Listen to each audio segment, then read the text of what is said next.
doctor said these symptoms could be dementia to my son, as if I wasn't in the room. I was sitting right across from him. My son immediately nodded. His eyes lit up. That's when I realized they were trying to declare me crazy to take over my property. That night, I opened my online banking and made the smartest decision of my life. Before we begin, don't forget to like this video, subscribe, and share where you're watching from in the comments below. My name is Margaret Wilson. I'm 76 years old. I lost my husband, Robert, 5 years ago. I was living alone in the farmhouse we built together during our 48 years of marriage. We had about 400 acres of land, woodland, a pond, and a 2-story wooden house that Robert built with his own hands. It was a quiet, peaceful place, 30 minutes from the city. I have 2 sons and 1 daughter, Charles, Thomas, and Emily. They all built their own lives, created their own families. I loved the farm. I had memories here, routines. I enjoyed growing tomatoes in my garden, reading books on the porch, and taking a walk around the pond every morning. In recent years, my children started visiting more frequently. At first, I thought it was to keep me company after Robert died, but now I understand the real reason was our land. It all started 3 months ago. One Saturday morning, Charles and his wife Sandra came to my door. During breakfast, Charles said, "Mom, it must be difficult managing this big farm all by yourself." I shrugged. "I manage," I said. "The gardener Javier comes twice a month and Mike takes care of the repairs." Sandra cleared her throat. "We saw moldy food in the refrigerator last time we visited, Margaret. That's concerning." True, a banana and some cheese had gotten moldy. Who hasn't had food go bad in their lifetime? But as Sandra spoke, I noticed Charles giving her a supportive look. "And last month you said you forgot to pay your gas bill," Charles added. "I forgot to pay it. 1 bill. I took care of it the next day." What I didn't tell them was that I had a migraine that day, and my medication made me a bit groggy, something that could happen to anyone. A week later, Emily and her husband Derek came to visit. As we ate dinner together, Emily said, "Mom, we want to talk about something important. We've talked to Charles and Thomas, too. We're worried about leaving you so far away, all alone." Derek nodded. "You're getting older, Margaret. Managing this farm will become increasingly difficult for you." I told them I was fine, that I called for help when I needed it. "But what if you fall? What if there's an emergency? The nearest neighbor is a mile away," Emily said. "I have my cell phone," I said, "and an emergency alarm." I told them I wasn't going to leave this house, this land that Robert and I built together. I was happy here. In the weeks that followed, all 3 of my children visited me in turns. They all delivered the same message. I should sell the farm and move to the city, closer to them. Thomas said, "Mom, if we sell the farm, we can turn the money into investments. You can get a nice apartment in the city." All these conversations bothered me, but the big shock came at the doctor's appointment. 3 months ago, Emily offered to take me to the doctor for my routine health check. When we arrived at Dr. Harris's office, I was surprised to see Thomas and Charles there too. "We're just worried about you, Mom," Emily said. During the examination, my children told Dr. Harris about my strange behaviors. They said I forgot to turn off the stove, mixed up names, sometimes told the same story twice. Yes, I could be absent-minded sometimes. Yes, I might forget to turn off the stove occasionally, but who doesn't? When Robert was alive, he would forget too, but nobody dragged him to the doctor. Then Charles said, "Last month, Mom forgot where she parked her car and called the police to report it missing." This was true. After shopping at the supermarket, I had forgotten that I parked my car in a different row. I panicked and called the police. Then I found my car, embarrassed. But this happened once. Once.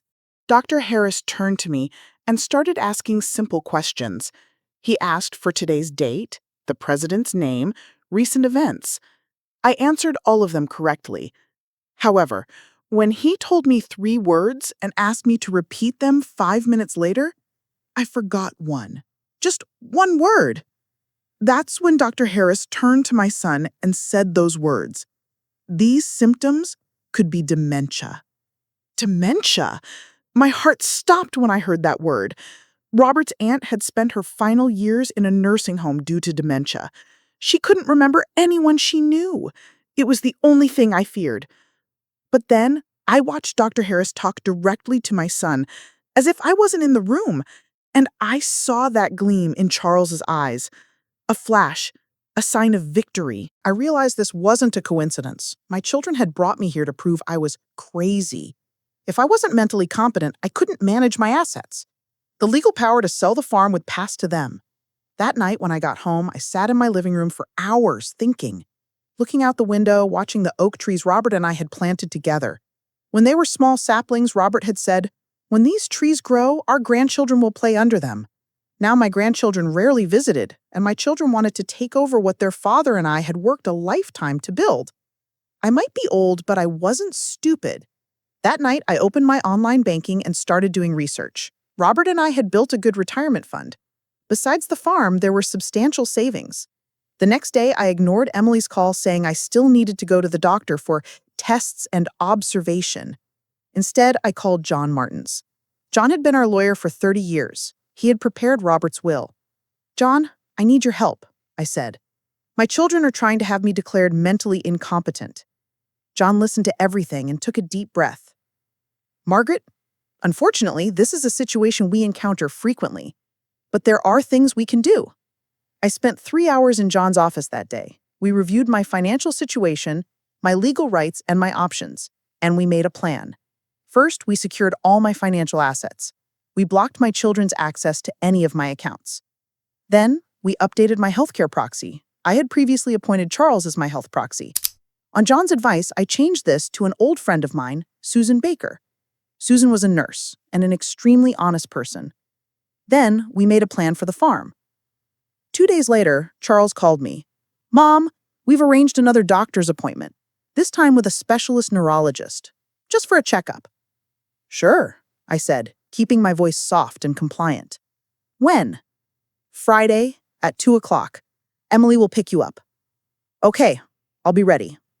After hanging up the phone, I called John. "Time to act," I said. After hanging up the phone, I called John. "Time to act," I said. On Thursday, the day before the doctor's appointment, a minivan arrived at my farm. 4 people got out. They were from the Environmental Conservation Foundation, ECF. In my living room, Barbara Green, the director of the ECF, showed me the final documents. My entire farm property had now been legally donated to the ECF. I had signed the papers a week ago. According to the agreement, I could continue living in the house for the rest of my life. After my death, the land would be transformed into a nature reserve. It would be called the Robert Wilson Nature Reserve.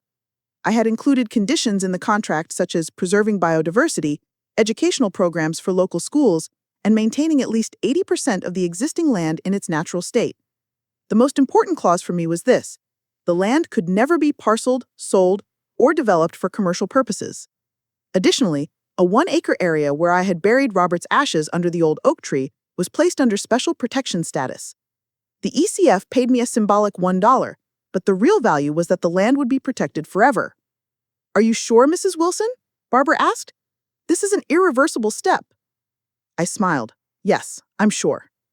On Friday, the next day, when Emily came to take me to the doctor's appointment, I invited her in for coffee. "Children," I said, looking at all 3 of them seating in the living room. Yes, Thomas had coincidentally stopped by too. "I have news for you." "What is it, Mom?" Emily asked, looking concerned.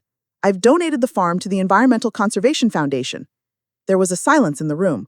I saw 3 pairs of eyes widen with shock. "What did you do?" Charles asked, his voice low and threatening.